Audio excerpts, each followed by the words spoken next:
Hi, this is Canyon Prince, director of the film Hard Sun.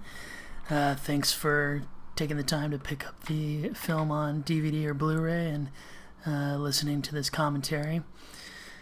This is the logo of our production company, Two Guys in a Film, started by James Thomas and I. This quote is from the song Hard Sun, originally written and performed by Endio. It was, brought about again in popularity when Eddie Vedder from Pearl Jam covered the song on the Into the Wild soundtrack. The film was originally called Fragile Scars, based on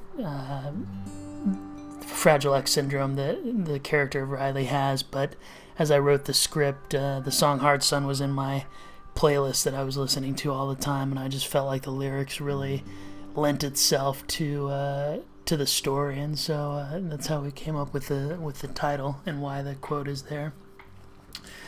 There's John Bain, who plays Riley, and here is Robin Buck, who plays the role of Ruth.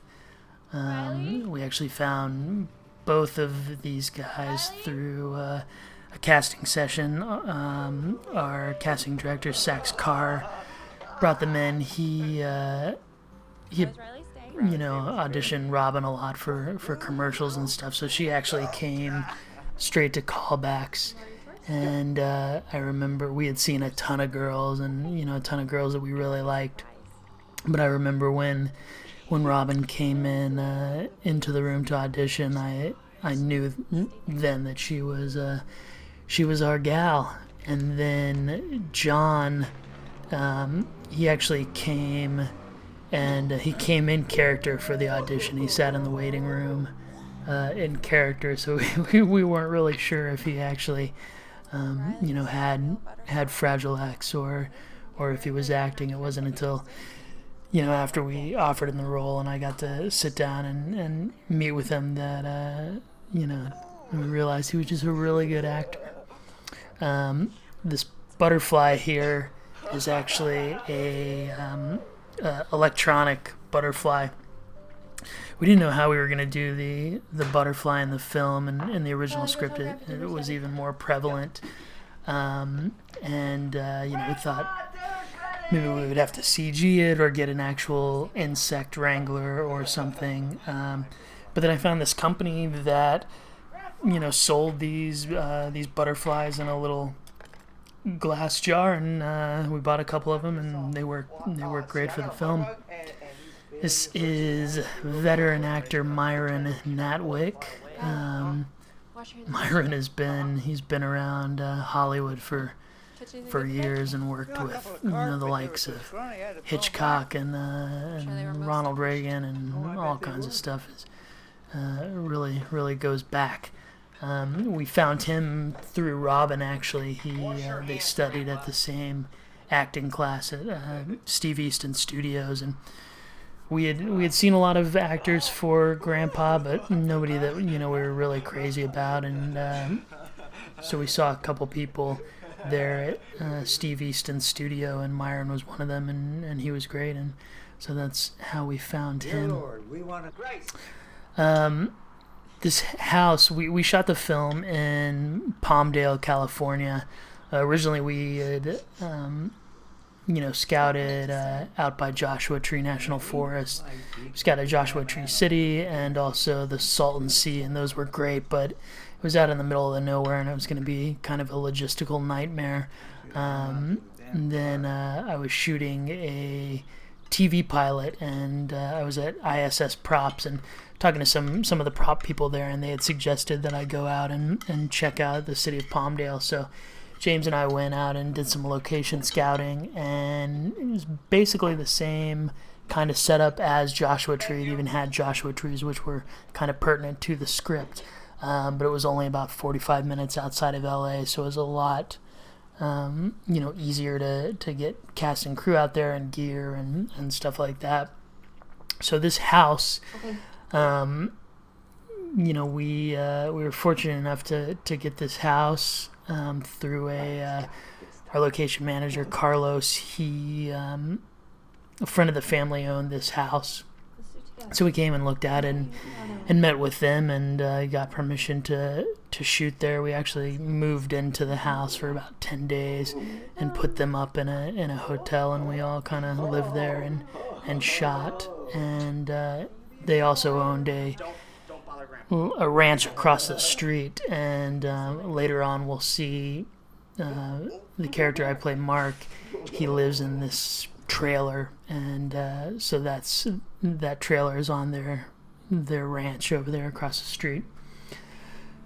This is a diner, which we'll come back to in a little while. This was the first diner location that we found, and the first location that we secured, and then about a week before shooting it fell through. The owners backed out on the deal, so we J. Michael, our producer, and I went out and scouted some other diners out in Palmdale and found some stuff that we kind of liked. But on the way back, we decided to swing by this diner again and talk to them in person, and we convinced them to let us come back. So they changed their mind again, and we were able to shoot there, which was good, because we would have had to move a lot of stuff around. The first 2 days of shooting were actually in that diner.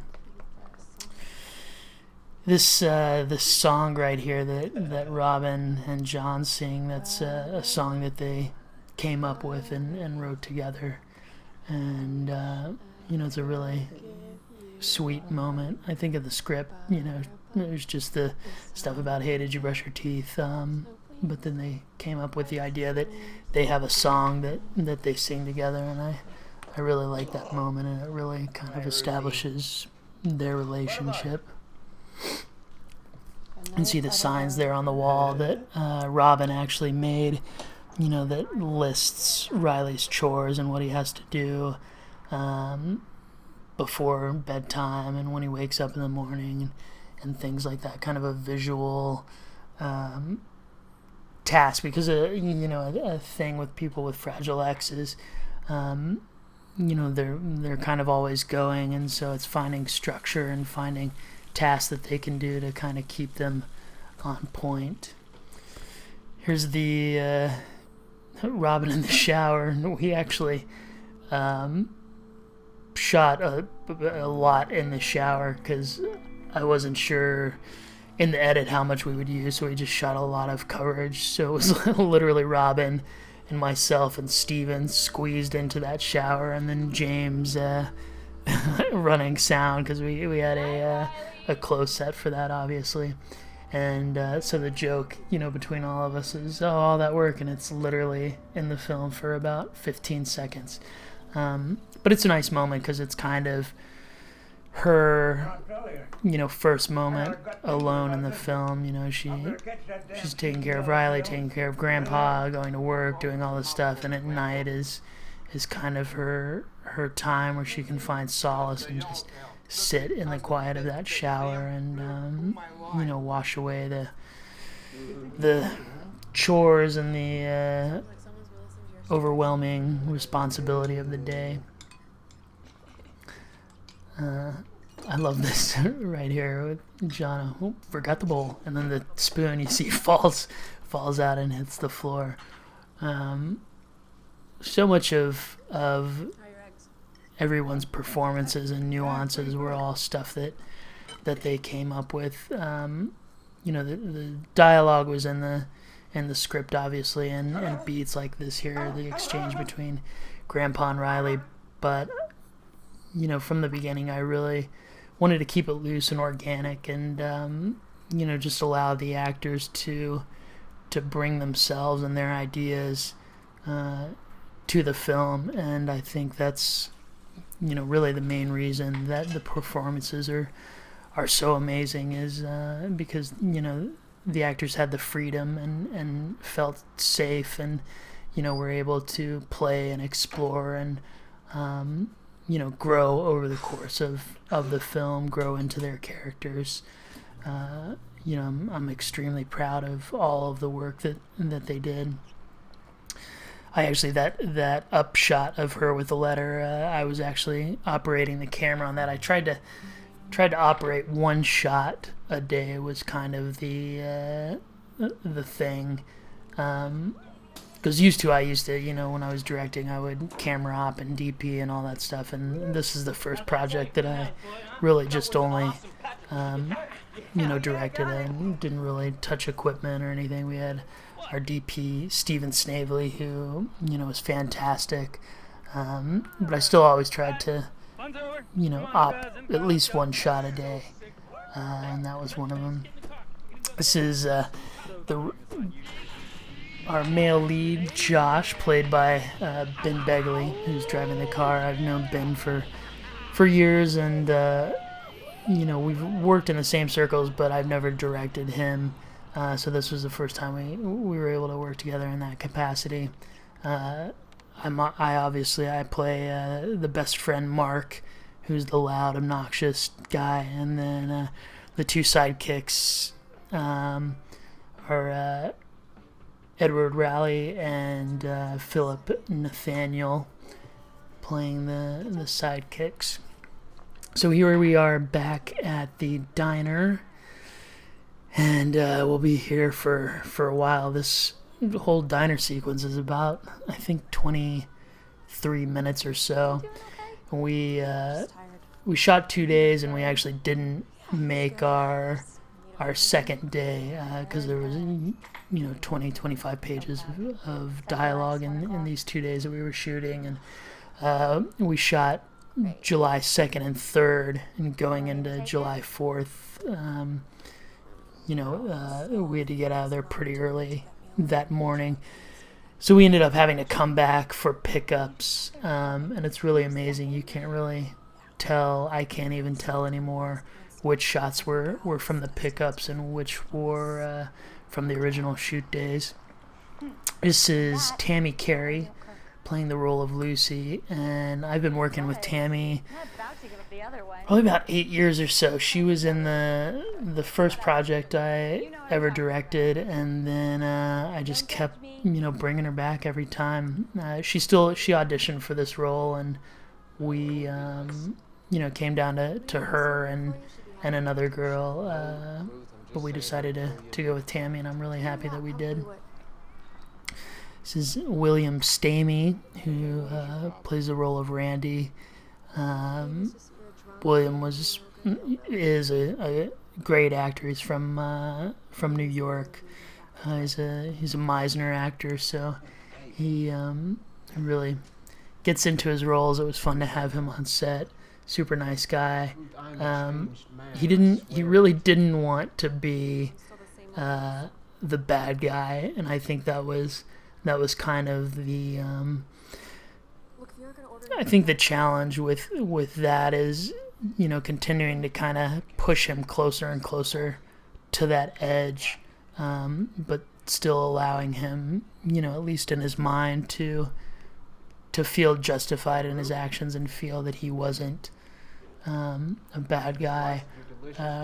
Randy's really, to me, one of the the more interesting characters in the film. He's as we'll see, he's an alcoholic. He has anger issues. He's a little obsessive and violent, he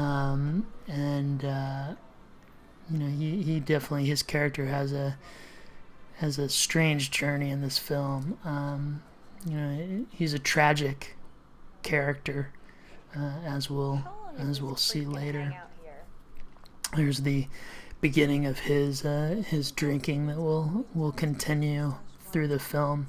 There's a lot of themes in this movie, and I think alcoholism is one of them. There's obviously Randy's character, and Grandpa to some degree I think drinks to escape. My character Mark is always drinking and getting into trouble with that, and I think it's probably that's a reflection of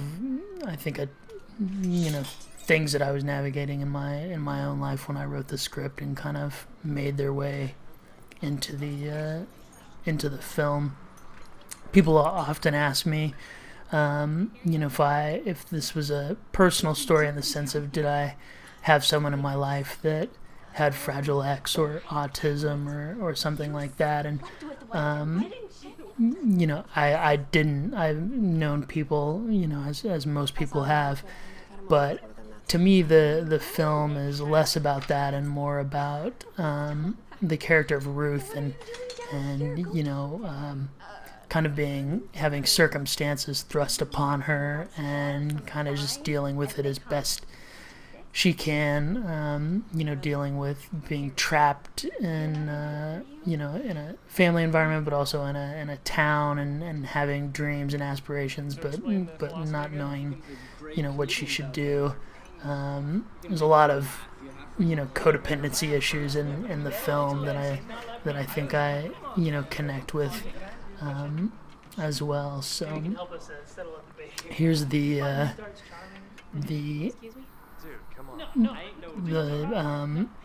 big use of the R word. The first time it's said a couple times in the movie, and that's always a kind of a sensitive subject, understandably, because it's it's a word that used to mean something and now means something else. It's something that people flippantly use, and usually not to the extent of describing somebody with a a genetic disorder or something like that. And that's kind of what we tried to do. Is it's the ignorant people in the film who use that word and make these remarks and stuff like that. And hopefully it's presented in such an ugly way that it deters people from actually using it. In the credits of the film, there's actually a logo for an organization that's trying to eliminate the use of the R word in society. So definitely check that out. They're doing some really good work. So here is Ruth trying to get rid of the drunken Randy. I love the sound that the leather booth makes when he turns and looks. I think that was a I believe a choice that William made to, when she says, we're busy and people are waiting for these booths. He looks around, the booth behind him is empty. I just love that moment. I love this whole sequence right here too. This was by accident, but the use of this blue fluorescent outside, and then inside we have this this orange tungsten light, and it really gave a gorgeous effect. And we started using it more and more in the film. When Robin and Tammy are at the counter, you see it, and you see it here with the guys, with the blue and the contrast with the tungsten.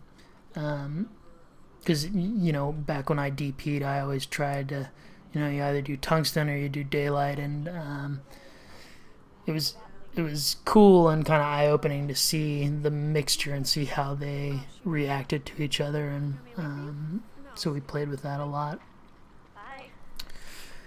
Here's this type of shot you'll see a lot in the film. We refer to it as the Aronofsky because it's taken from Darren Aronofsky's work. You see it a lot in films like The Wrestler and Black Swan, where the camera's right behind the character, following them. And I don't know, it's just something that really kind of puts you in the headspace of the character without being a straight up POV or something. There in that light you can see Isaac, our electrician, holding the light. This was originally supposed to be one long tracking shot, but we didn't have enough lights to light this whole parking lot, so there's actually a cut in there. And then, so this is the edge of the parking lot. This was the first night of shooting. Actually, we tackled this whole beast with the the attack and the fight and everything.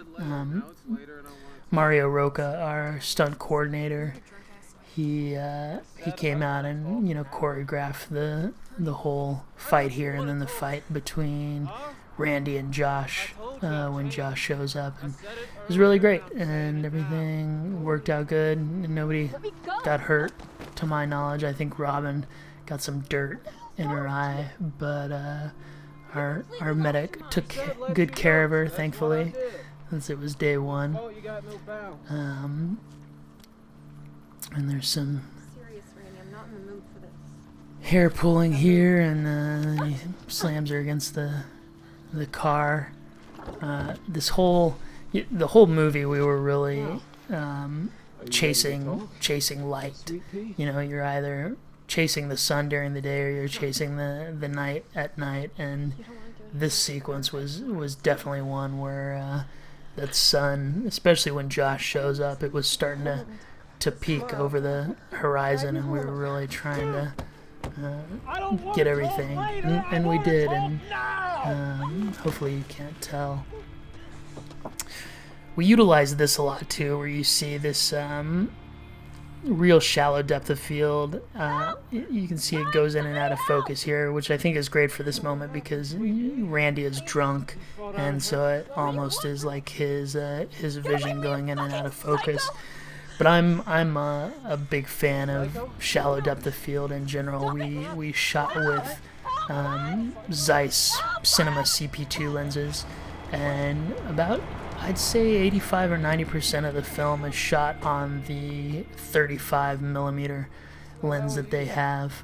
It's all the same lens, and that really nice shallow depth of field. Yeah, you can see in the background there on Josh's shot the light starting to come up here on this wide as the sun's coming up. Is that what you're into now? You can also see in that light behind William, there's actually a C-stand right by that pole. But whatever.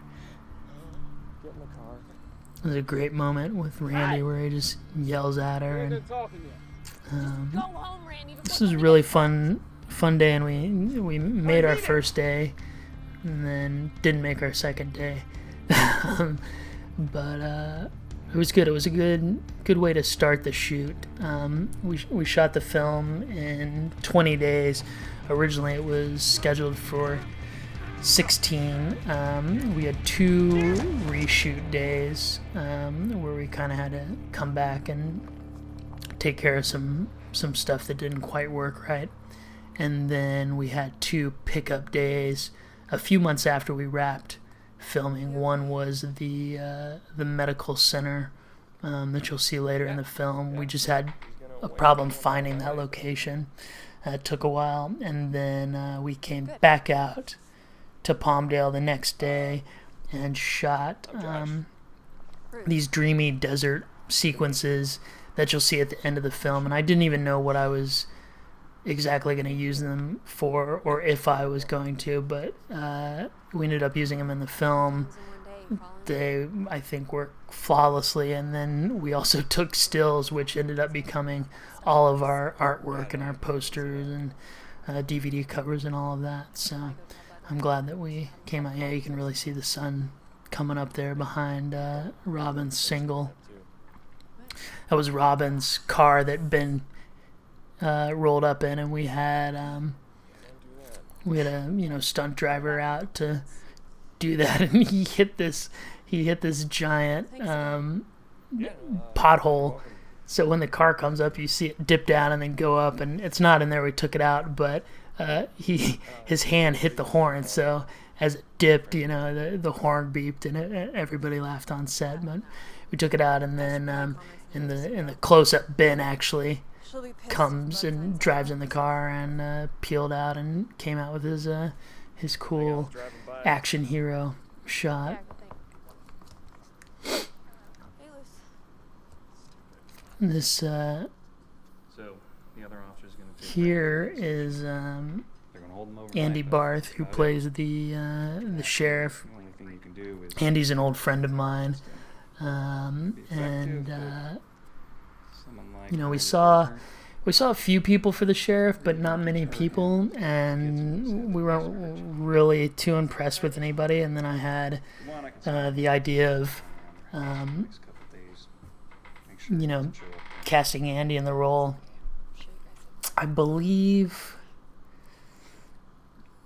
yeah, I think we definitely auditioned him, but it was real quick, and it was kind of more just to, you know, just to make sure he still had it, because he used to act a lot, and then he kind of stepped out of it and wasn't really pursuing it anymore. But it was great, and he came in and just nailed the scene. I remember it was day 2 of shooting, and it was really the moment, I think, where everybody realized that we were making a movie, and, you know, it wasn't just some little video that we were shooting, but we were really doing something awesome. And you know, people had some tears in their eyes and stuff. The conversation here, the scene is actually a lot longer, and, you know, it's in the extended scenes on the DVD and Blu-ray, and you can watch it. But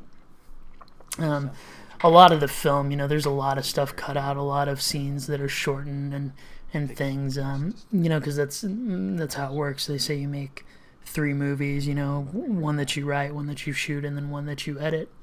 And the editing process was really just about whittling down and taking out all the fat and just, you know, tightening up the film as much as possible. The runtime on this is 95 minutes. I think the first cut I ever showed anybody was an hour 45, so it was about 11 minutes longer.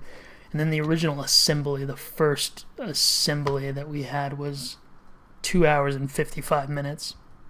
So we cut a lot out from that, and then even, you know, a decent amount from what we first screened for people.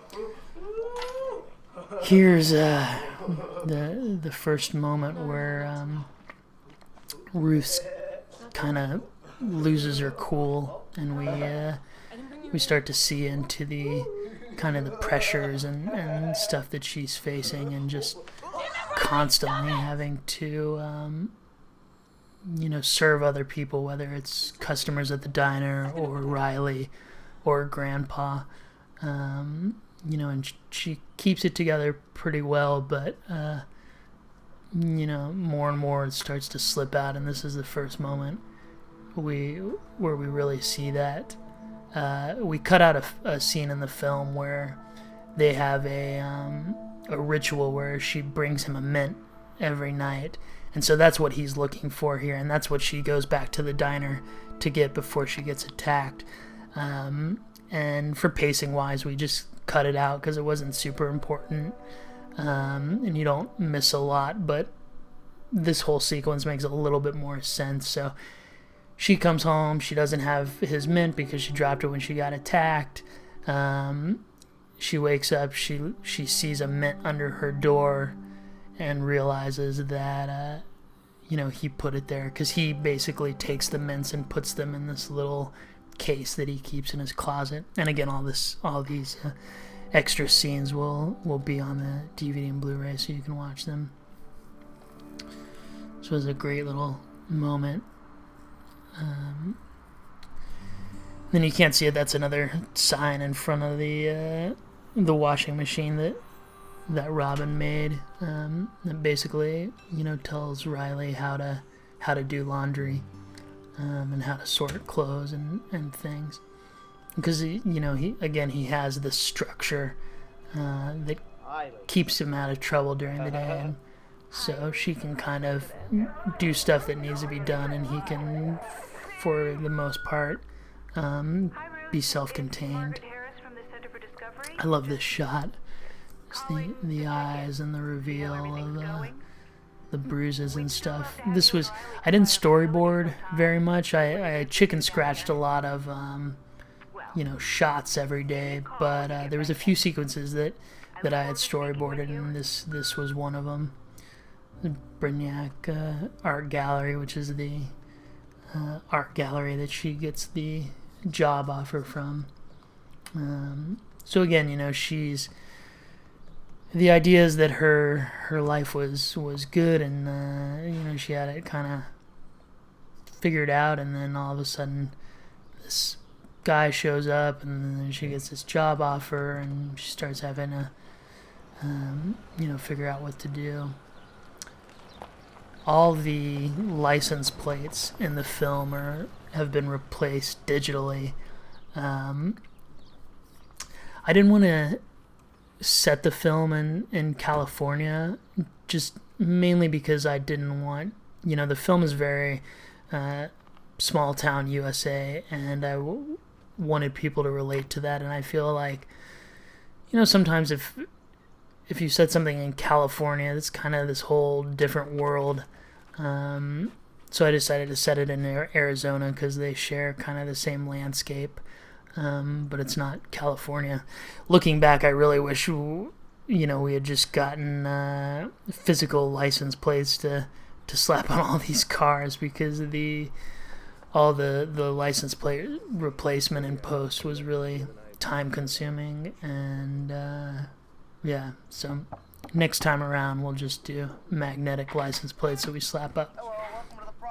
This was John Bain's first day on set here.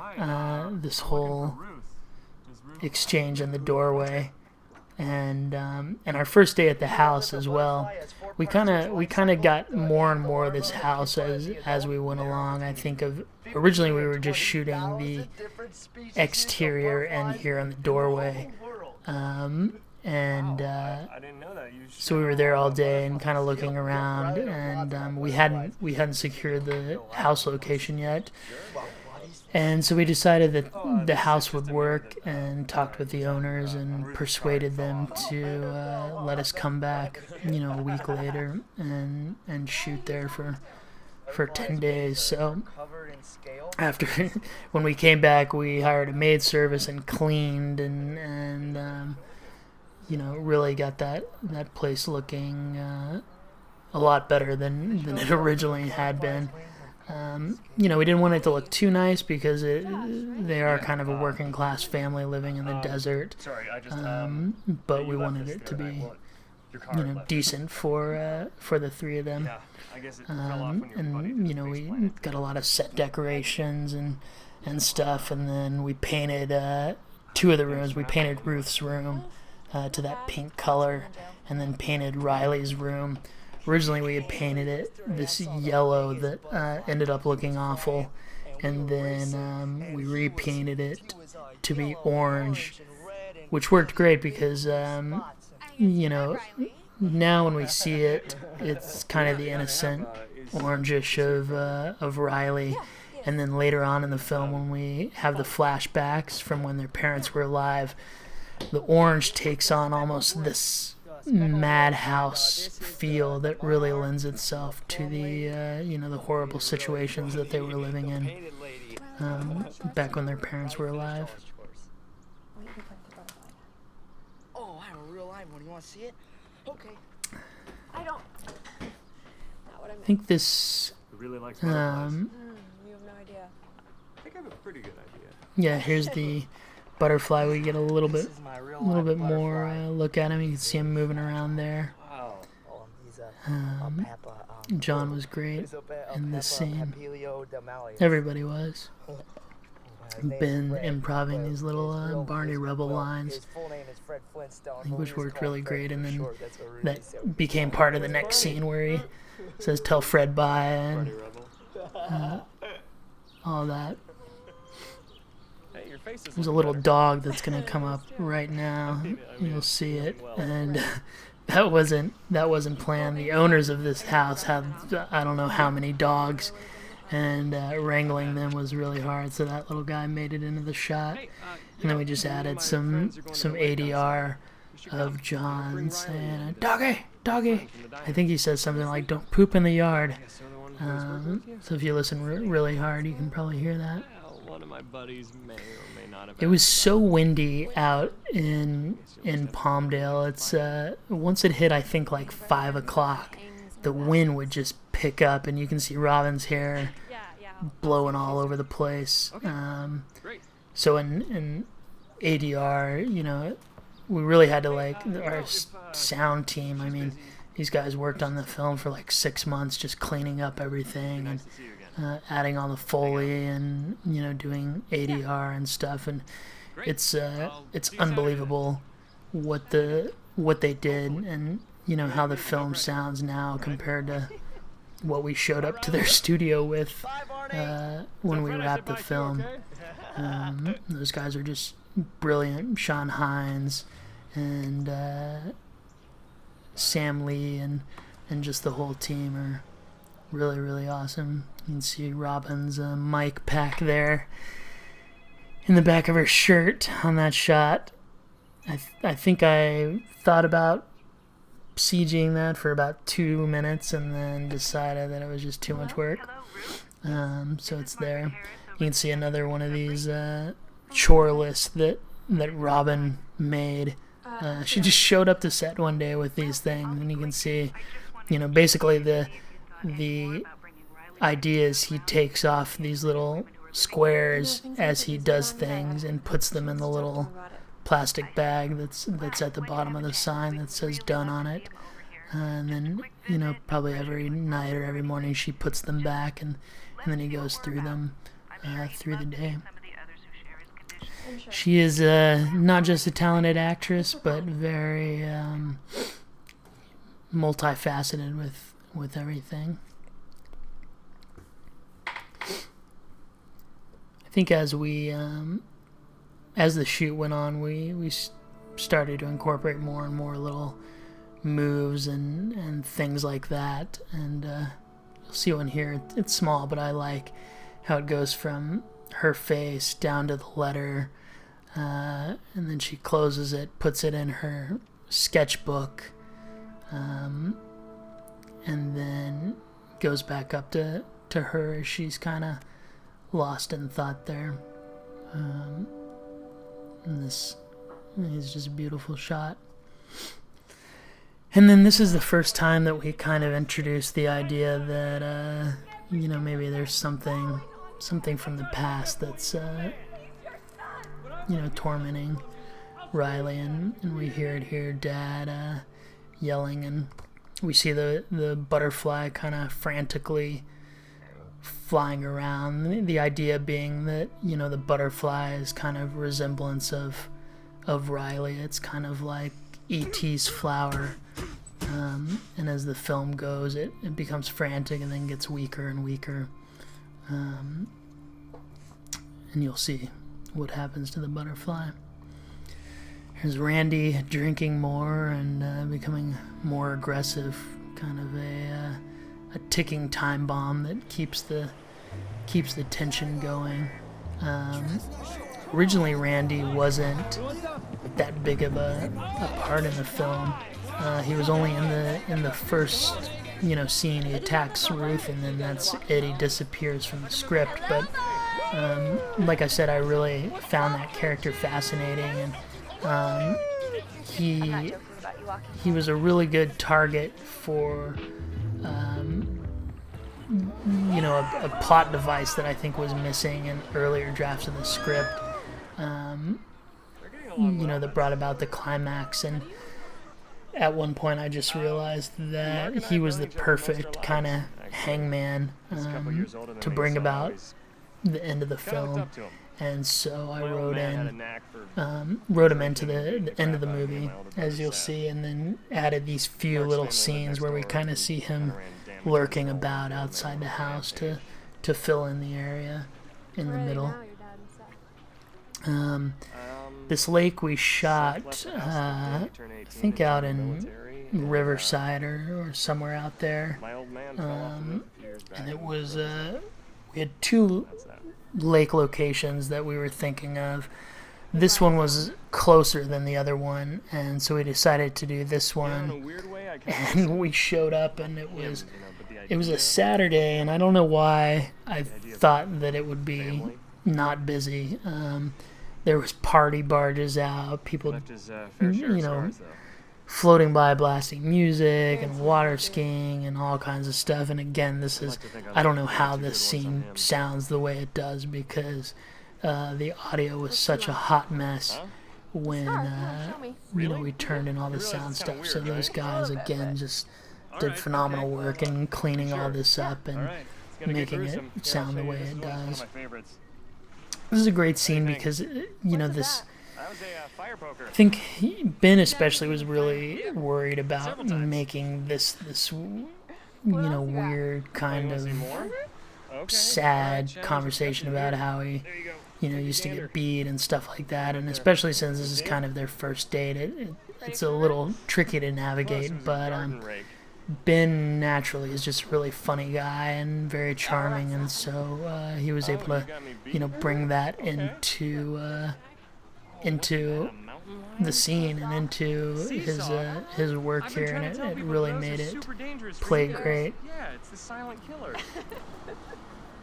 Oh, and this one I just got today.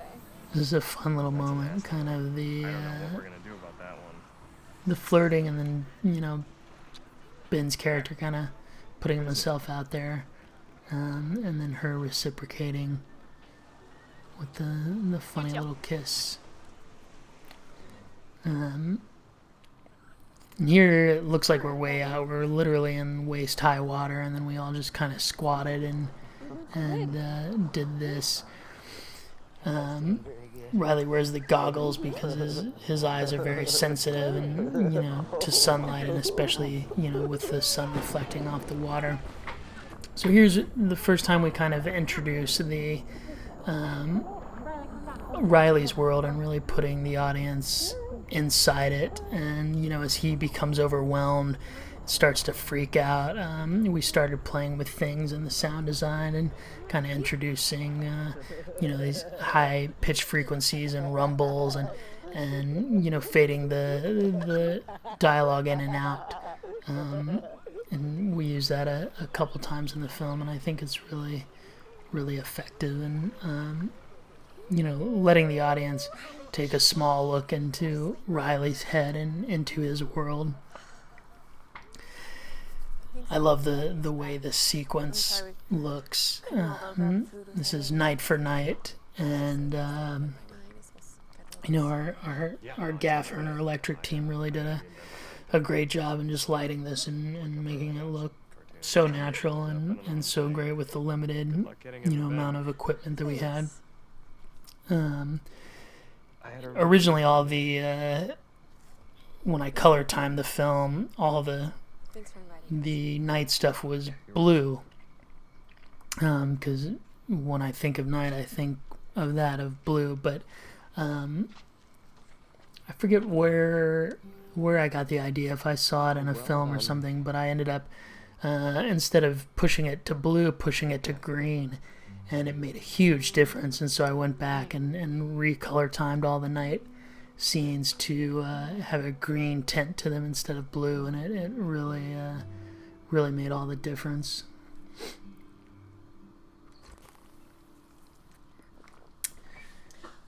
This scene is probably the only scene in the film, I think, that didn't really ever change. Was in the original version of the script, almost word for word to what we ended up shooting. This is the scene that we auditioned all the grandfathers with, and then I think one of the scenes that we auditioned Ruth's character with as well. There's a couple things that we cut out of it in post, again just for timing, but I think it works really great, and Myron was great in this scene, as was Robin.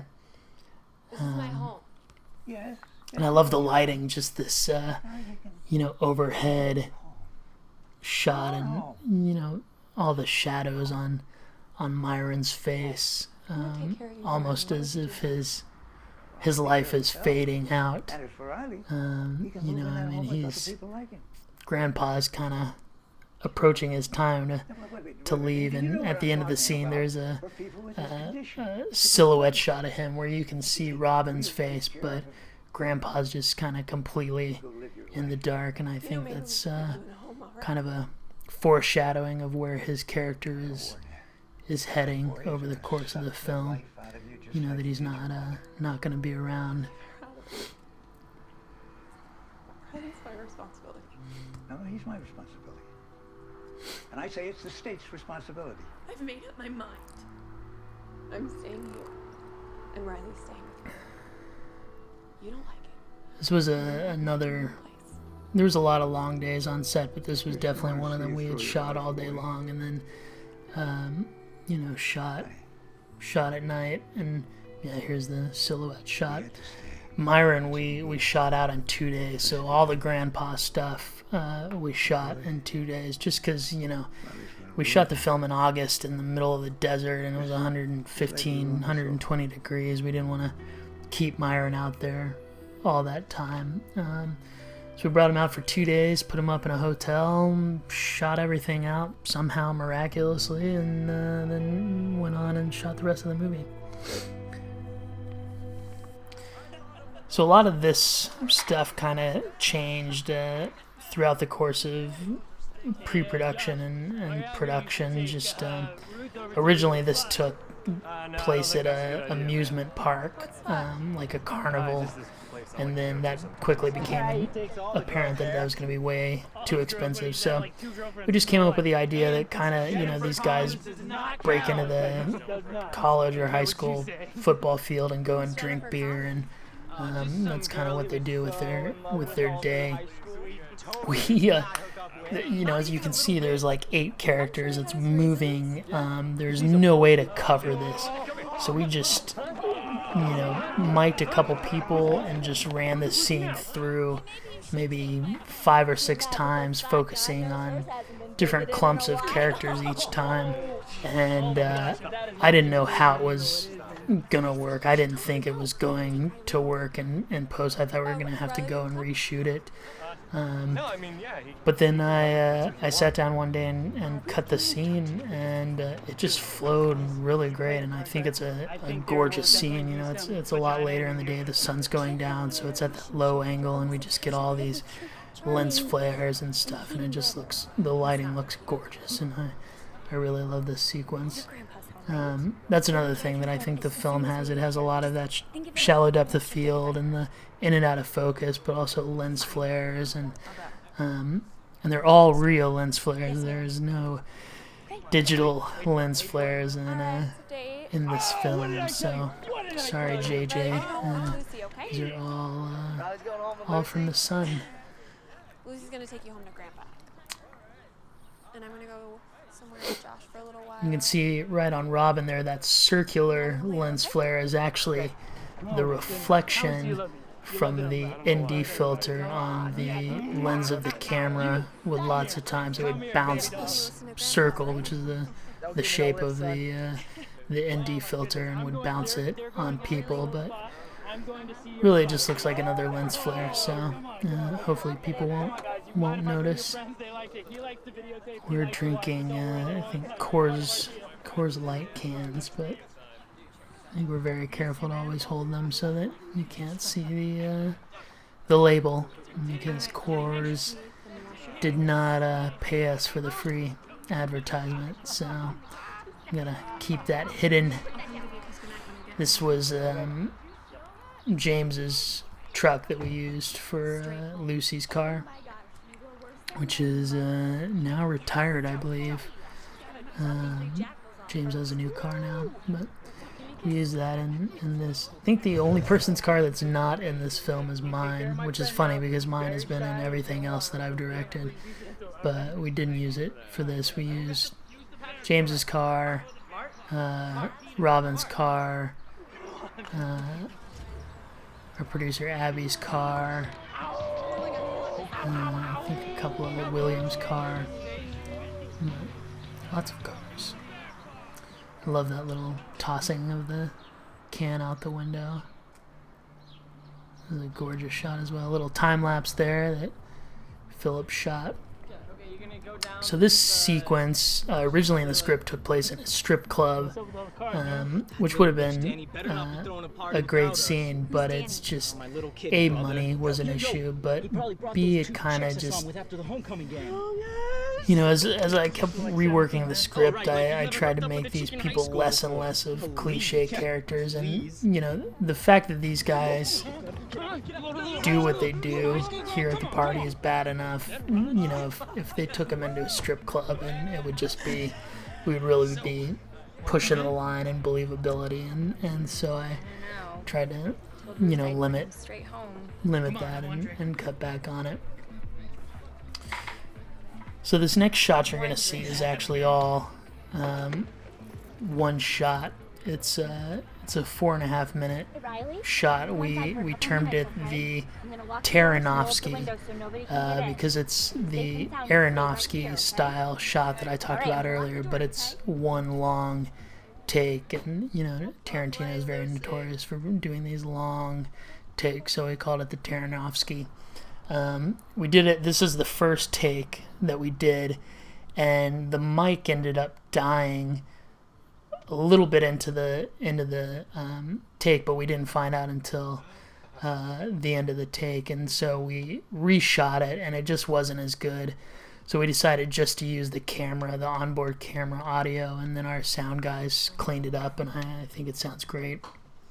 But it was just, you know, in this sequence, everything worked perfectly. I mean, John was fantastic. The extras were all timed great.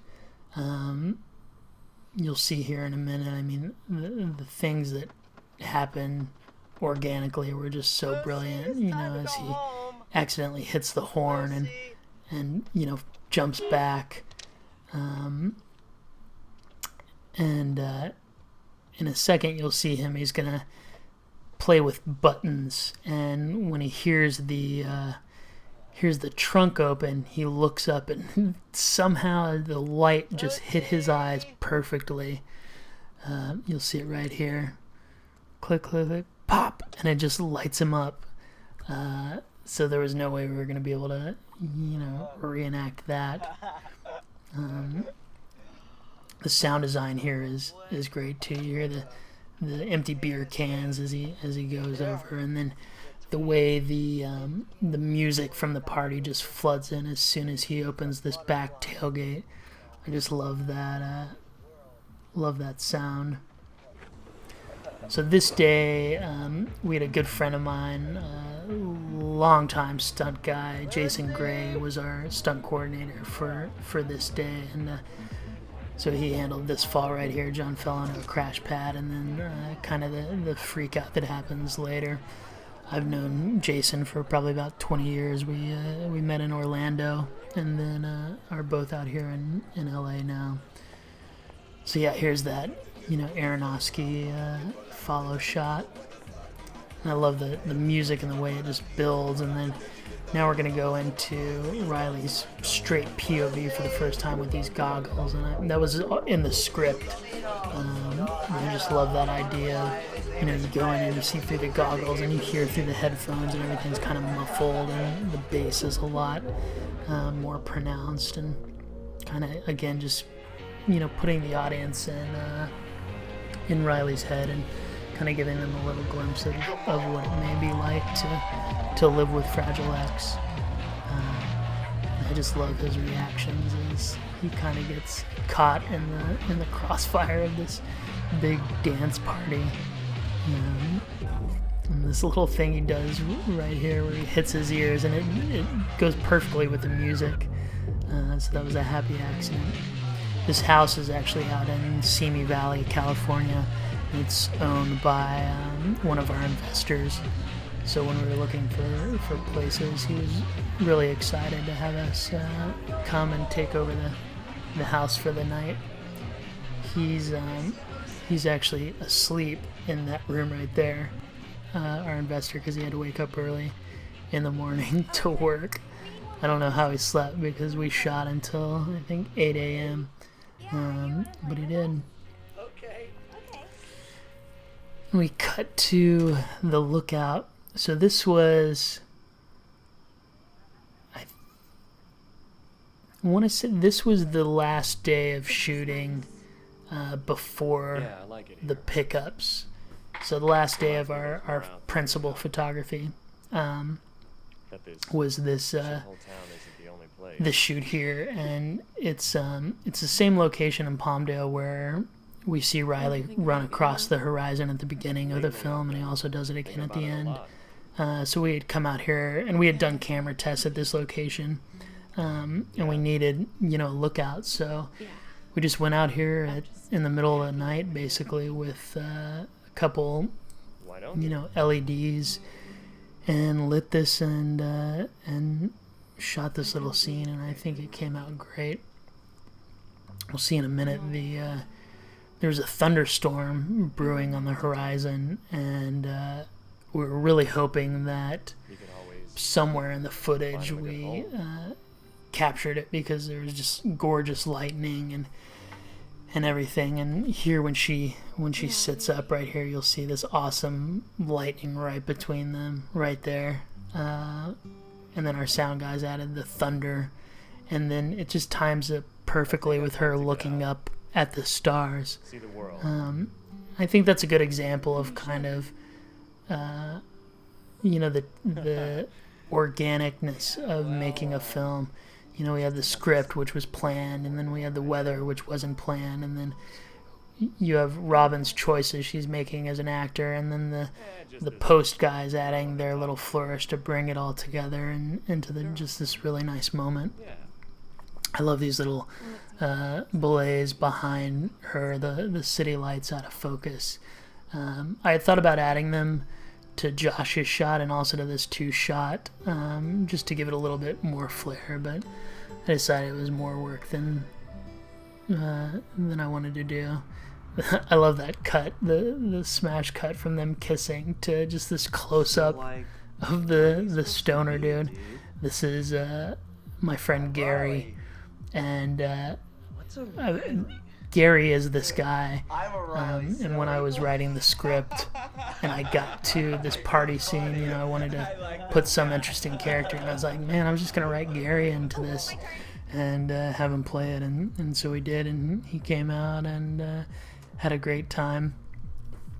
I love this sequence too, because it's kind of, Riley being a kid, being innocent, and experiencing really what he hasn't been able to, going to a party and going into a closet to make out with a girl, and something that all kids should enjoy, and he doesn't get to.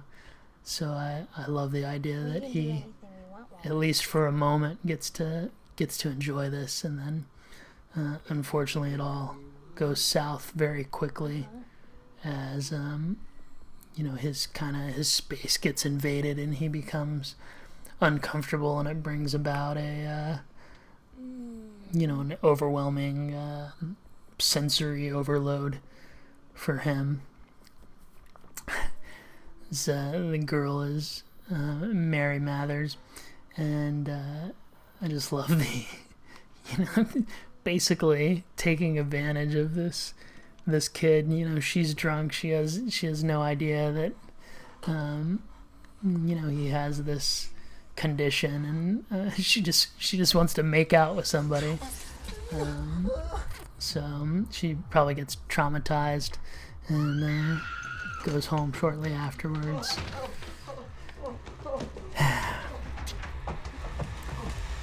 So Jason was coordinating all this. There's a couple hits here that happened. Did some more cool sound design, and this was in the script. This idea that it's like you hear animal sounds and stuff that he's seeing. Originally in the script, I think like their faces were even contorting into like demons, kind of like the Devil's Advocate. The first body check, and he runs into our stunt girl Millie and plants her down on the ground. That was awesome! And this right here is an actress, Mariah, who I had worked with on a couple projects, and she was in the film a lot more. And again, it'll be in the deleted scenes, but the idea is she's this high school girl, and she plays high school softball. And so Mark's character essentially ends up sleeping with underage girl, which I think is, Ruth, I am so you know, sorry. This is what sums happened up his yesterday. character I don't know. rather nicely. I dropped But we just had to myself and cut I it went for inside for a couple time's of sake. minutes. I was just gone a couple of minutes. So the And residual someone of her figured is out still how to there, get and out of the car and come inside. He has a brain you know knows that he knows he how to use a car door. I know. doesn't care about Riley, goes and, you know, hooks up with a girl at a party. So it still, you know, effectively does the same thing. He just freaked out.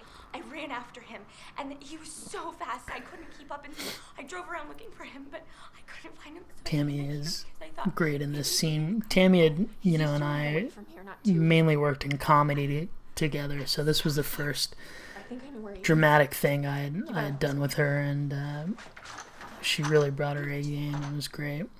I love this moment between Ben and Grandpa too. Just this awkward It was good to meet you, sir. stare.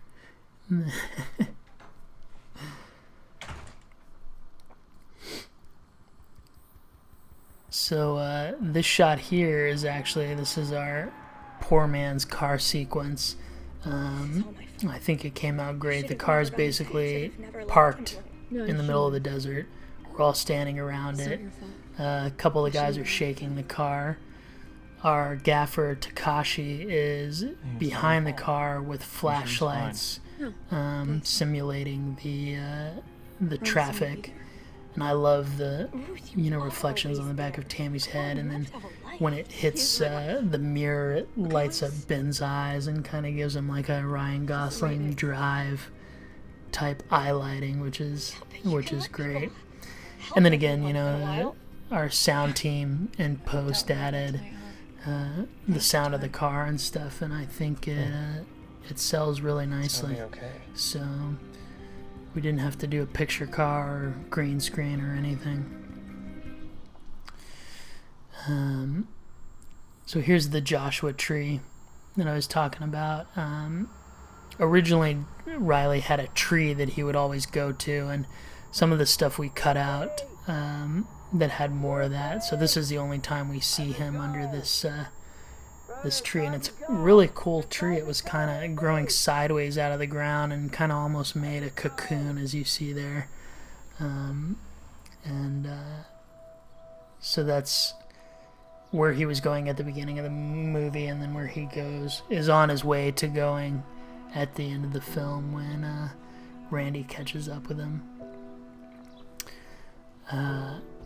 So this is actually evening for morning, and we had to color time all this stuff to match daytime. That's the biggest trick with stuff, is, you know, getting things to look like the right time of day. You know, the scene right before this was like broad daylight, and so we added blues and got it to match. But I love the way this looks, and it's really gorgeous. And this piece of music is one of my favorite pieces from the score. It's just really gorgeous, and Joel Richards, our composer, did a phenomenal job on the score of the film, and this is really a beautiful, heartfelt score, and we're really fortunate to have him on this.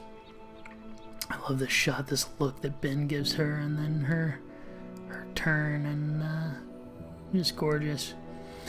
So here's the ranch that these people owned, and this is a real place. We didn't do much production design. That couch was there, sitting out front. When we were location scouting, I saw this and I was like, oh, that's got to be where Mark lives. I mean, it's just a dirt ball place.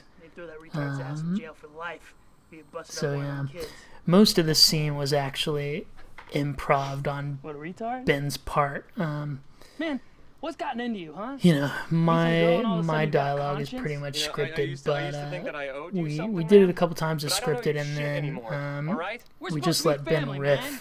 This is not And, a family. When your mom died, when your dad gives used an to beat the crap out amazing of you, performance. who So took we care of you? basically Who? Me. I lived my cut whole life looking up to around you, man.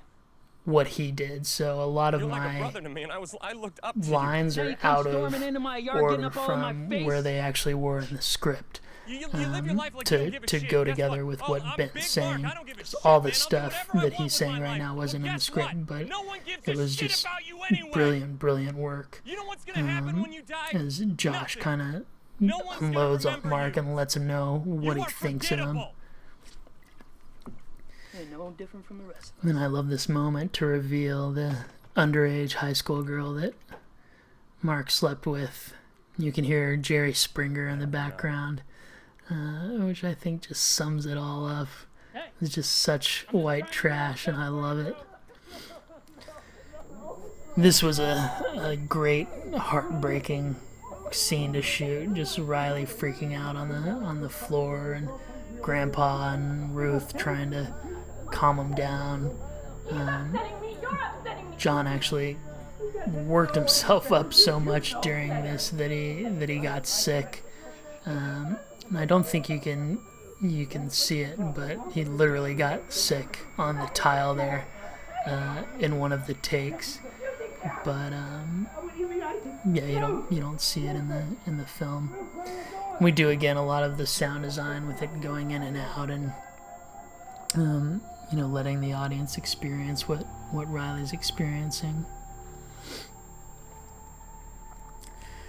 And then this is the big reveal. So this was in the script as well, the idea that this whole movie, Grandpa's always going out fishing every day, and then we here we realize that he's probably senile at this point.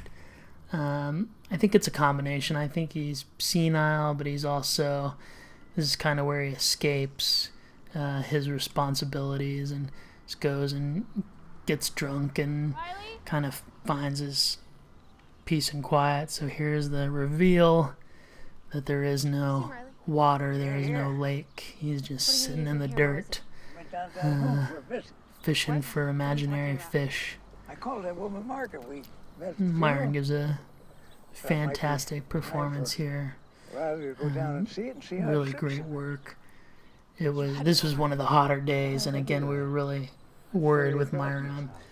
I'm sure he could handle it, but we had a pop up just off camera, and whenever we cut, 4 guys would grab the legs and carry it in over the boat so that Myron would be in the shade. But we shot this out pretty quick. I'm all he has. Why doesn't anyone understand? Robin does a Because great it's job in absurd. this scene as well. You have your whole life in front of you. That art school in And this New is York, the they said you showed obviously great the potential. actual backyard of the Don't throw it of the away. house that we were shooting in. Trying to be a martyr. That's the path your mother took. A little bit more story, talking about the past and mention of her mother again, which we'll find out more about soon. You might think that you're the adult. I think again, it comes back to her, A week. kind of Ruth's codependent issues that she has, and trying to control everything and control Grandpa and control Riley and all of this, and it's all good natured, but ultimately, is the cause for a lot of destruction, and I find that kind of fascinating. There's a great moment with Grandpa and kind of this tragic, insanity, and ultimately his last moment alive, as we find out in the next scene. That's Dan Benton, one of our investors, as the doctor. Threw him in there. So yeah, this was a reshoot a pickup several months after we wrapped the film. We finally found this this great location. It's William Carey College out in Pasadena, California. So we came in here for a day and shot out this whole sequence. So John's hair is a lot shorter. That's why we put him in this Burger King crown to kind of hide his bangs.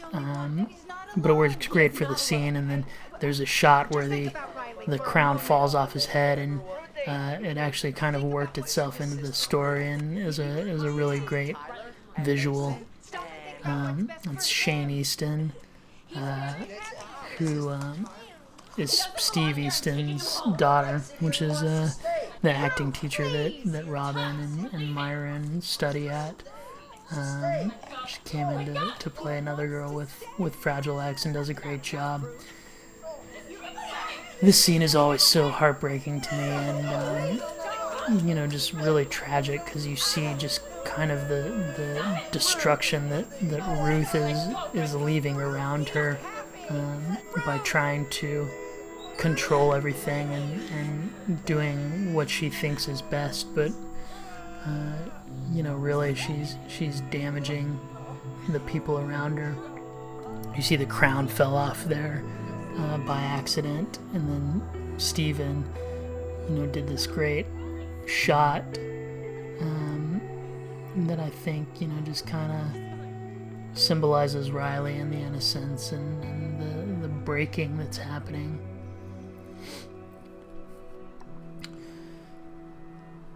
So we'll see Randy again in a minute. This is another Grandpa, dinner! place where there was room to add him in, to kind of remind the audience that he's still lurking about and something is going to happen. I love that shot. Him just stalking. This sequence was another one that I had actually storyboarded, just the way the camera dollies sideways from Ruth to reveal Grandpa here in the boat. Don't you dare go making me the bad guy. You're the one who was out of line, so just spare me the guilt trip. And I don't know how, but his eye, the way the sun hit it, it looks dead. I mean, he looks totally dead. And then in post I did some color timing and gave his skin a bluer color to really sell you know, that he was dead, and I think it looks great. We see Rudy again here quickly, the idea being this is after the funeral. I think originally in the script there was a bunch of people who were leaving, and on the day it's, you know, it's pretty hard to get extras out to Palmdale, so we didn't really have anybody. So Rudy says his line, gives her a hug, walks out. We put the girls in black dresses, and hopefully everybody will get what's going on. I think this is probably Tammy's best scene, and again, I say that because she comes from comedy and is, you know, usually, you know, a lot bigger as comedy calls for, and so this was a moment where she was able to just really be small and still, and I think it's, you know, a fantastic scene.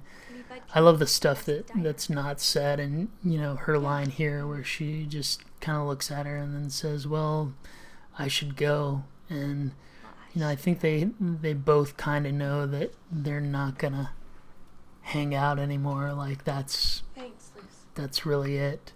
This is kind of them saying their goodbyes, her thanking her for being a friend, and then Lucy really seals the deal when, you know, she turns around and is like, oh, you want to come to this party? And the idea being like, she's never gonna change, she's always gonna be that desert hound, and this look Robin gives her just of, you know, just disbelief, and kind of, you know, because while Josh realizes that, you know, he doesn't want to be Mark, I think Ruth realizes she doesn't want to be Lucy, and that they both have to do something, otherwise they're going to become them. Riley, can I come in? I love the shot here because I've always thought that if she opened that door, she would see that he's not in the room, and most likely could have saved him, but just because of fate and how it worked out, Josh knocked on the door right at that moment, and by the time she finds out he's gone, it's too late. I'm sorry about your grandfather. Thanks. we shot this scene once with no dialogue, just all with looks.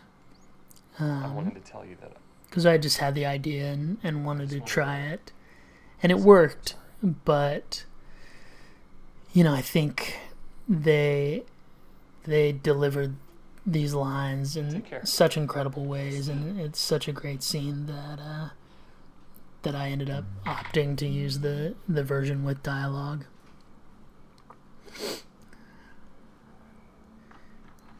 And I mean, they're both so vulnerable in this scene. You know, Josh has literally put himself out there and kind of come back with his tail between his legs. He doesn't know which way it's going to go, and she's just, you know, lost her grandfather and just dragged Riley out of a building and is feeling very vulnerable, and you know, I think just needs somebody to comfort her, and you know, Josh is there, and it, you know, becomes sexual, and It's okay. but then doesn't, as I think, you know, they start to get caught up in the moment for a minute, and then, you know, she just realizes that, you know, she can't for whatever reason, and I think it's just a really, I feel like a real response, and a very vulnerable, gritty look at death and tragedy, and kind of how two people cope with loss.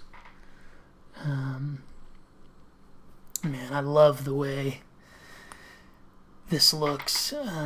Steven did a phenomenal job just lighting this, and I love the blue curtain, you know, just being the only source of light there, and just the way it hits the skin and everything. And this was a closed set. We went in and talked about the scene and kind of mapped out how it was going to go, and then we rolled. I think we shot this twice, and again, this is all one shot, and you know, Robin and Ben doing the scene, and then Steven just kind of following, and I mean, it's just gorgeous, and I love the silhouettes and everything. The music is by a friend of mine, Nick Mary, and his band Mary Kid, and originally there was another song by an artist who we couldn't afford. So as we started looking around, I remembered Nick, and had a CD that he had given me at a film fest that I had never opened, and I opened it and listened, and really liked this song, and contacted him, and you know, he gave us permission to use it in the film, and I think it works great. We reworked it a little bit just to kind of work with the pacing of the scene. You know, cut out some stuff and elongated some things, but it's a great song. I recommend it. You can see Josh's scars there briefly, that they're on his shoulder and his back. And yeah, it starts to get hot and heavy, and then she kind of has this moment of realization where I was like, what am I doing? This is all wrong. Is this the moment I want to, you know, be with this guy when I'm, It's fine. you know, half out of it, overwhelmed with grief? And he, of course, is the nice, understanding guy, though I love this look he has right here as he kind of, she, you know, goes to sleep, and he's just looking off like, man. But that's all right. He's a good guy. And now here we go into our dream sequence. This was a rough shoot because a lot of stuff got piled up on this day, and by the time we got to this sequence, we were already probably at like 18 hours. and we had Robin doing all her own stunts, and everybody was tired, and it just didn't work out well. And our stunt coordinator was showing her a move and went through the wall, and so this is one of the days that we reshot, and we hired a stunt double for Robin. Her name was Christine Chadwick, and she was a pro. She came in, and we put her in Robin's clothes, and she did the big stunts, and I can't even really tell from shot to shot. That's her. That's her. And then when she hits the wall in a second, that's the stunt double as well. This is Christine. That's the hole that the stunt coordinator put in there. But yeah, I think it works, flawlessly, and you can't tell. So this is J. Michael Briggs. He's our producer. He also wrote the story with me years ago. And he originally, back when we wrote the script all those years ago, he was going to play Riley, and I was going to play Josh. And then, 10, 12 years later, we're a lot older. So I ended up playing Mark, and then he ended up playing Ned, the father. But I think he gives a phenomenal performance as a, drunk, abusive father. And again, we see the negative effects of alcohol with the character of Ned as well, and what it does to the family. Here's the end of Elaine, mom. Mario stunt coordinated all of this, and gave us a really visceral sequence. And the music in this that Joel scored, I think, is just phenomenal, and really just raw. And this is one of my favorite shots in the film too. It's all one take, but then we cut away with coverage. But the death of Ned, we built this this strap for the knife, and there it is. And we used two knives, so she had one, and then one was already on his back, and then when he bent down, it revealed it. And I just love the idea of doing all this stuff practical, because when you pull it off in camera, it's something to really be proud of. So now there was this is a different take, and the strap now has the front of the knife on it instead of the back of the knife, and he looks down to reveal it coming through his chest, so that basically the knife went through his entire body. I just love the way the blood falls out in that moment. And this line was J. Michael's idea of, that's my boy, he's finally proud of his son because his son just killed him. Again, I love the blood on the wall and how he falls, and it's everything about that sequence I just really think is phenomenal. And here's the last time we see Rudy, our friendly sheriff. This is a cop cruiser that Jason Gray, our stunt coordinator, had, and we got to use that. I love the shot of Rudy too, just with the lights reflecting off him, and that's gorgeous. And then she wakes and realizes that something is not right. This was another shot that was storyboard. It was just the silhouette of her in the doorway. I always had that image in my mind. What? Maybe he's outside.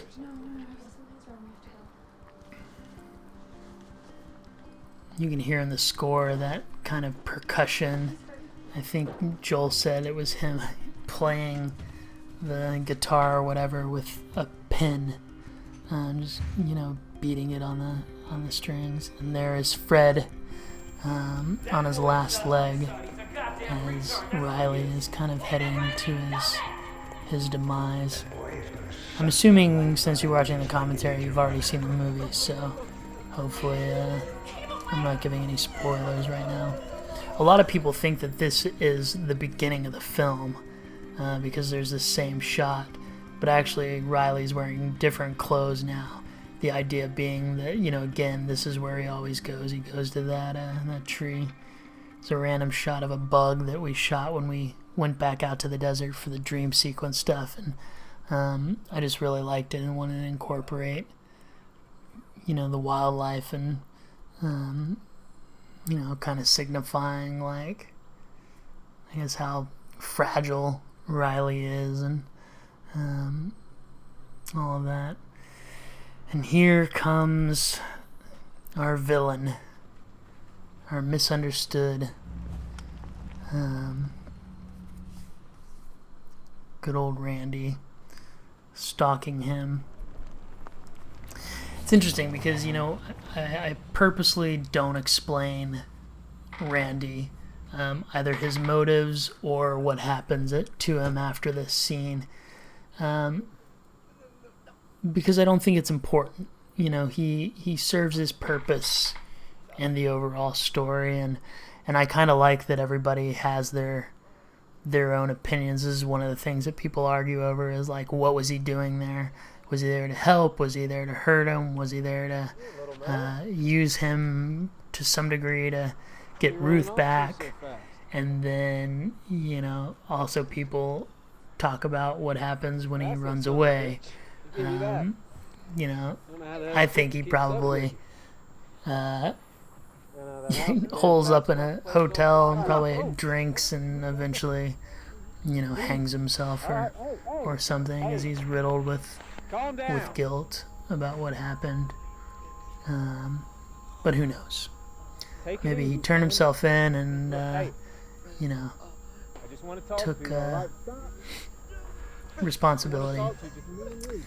Here again we see a lot of this sound that we're playing with Riley as he's just overwhelmed with everything that's going on. And then the fall and the head slam. Here's the dream sequence that I was talking about that we went back and shot. And again, when we shot it, I didn't know what I was going to use it for. I just kind of had this visual in my head and thought it would be cool, and so we shot it, and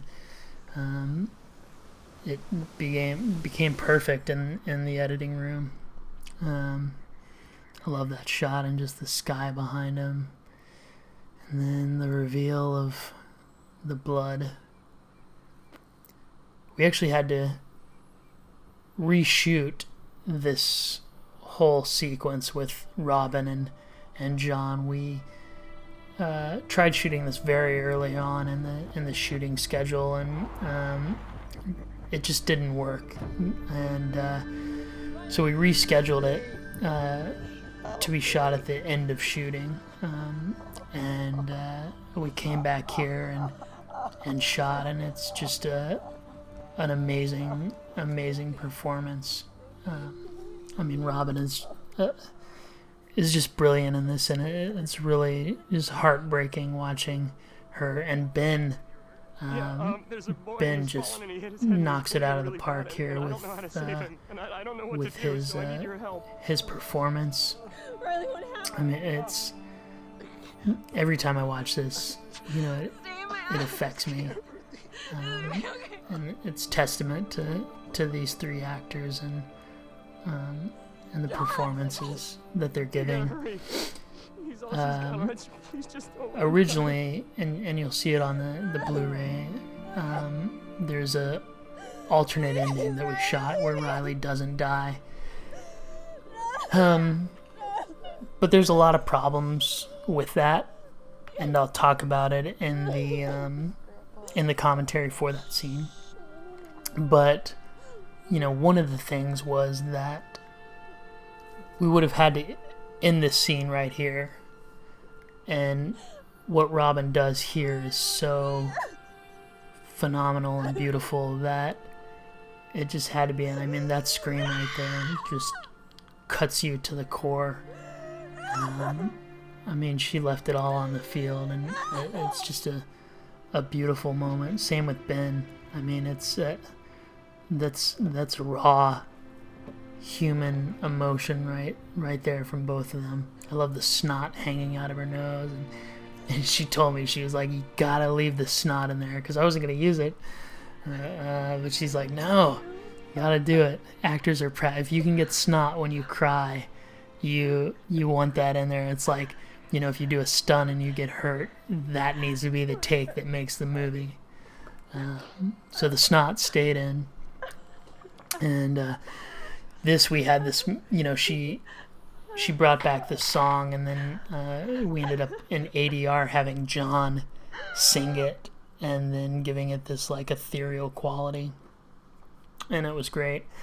There's a little Lord of the Rings black right there, you know, holding it a little bit too long to make people think the film's over, and also to give them a moment to kind of just deal with what just happened. And then we come back for this little, you know, bookend. And again, the alternate ending has a scene before this, and then a scene after this.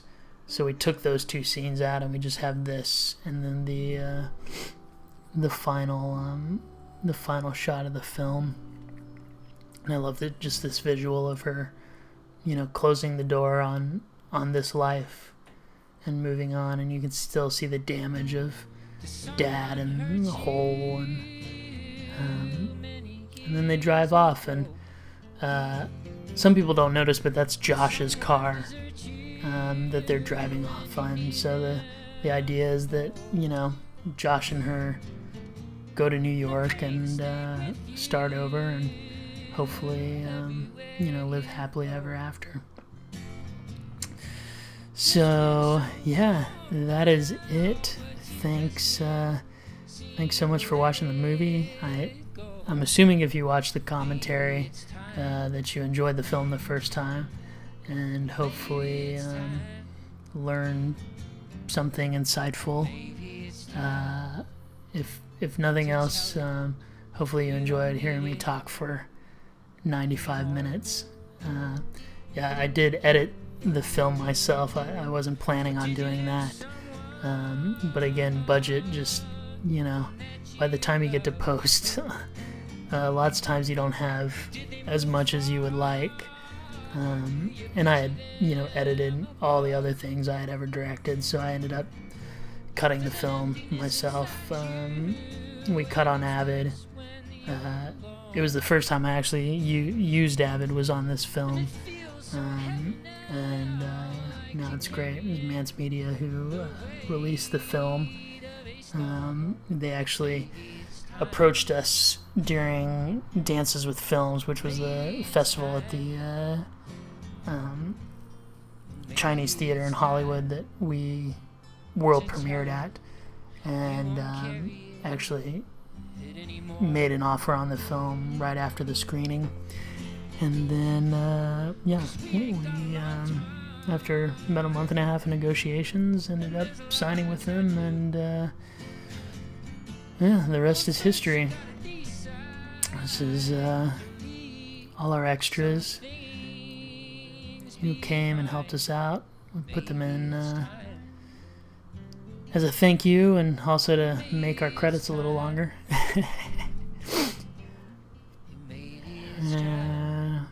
Yeah, that is about it. I colored the film as well.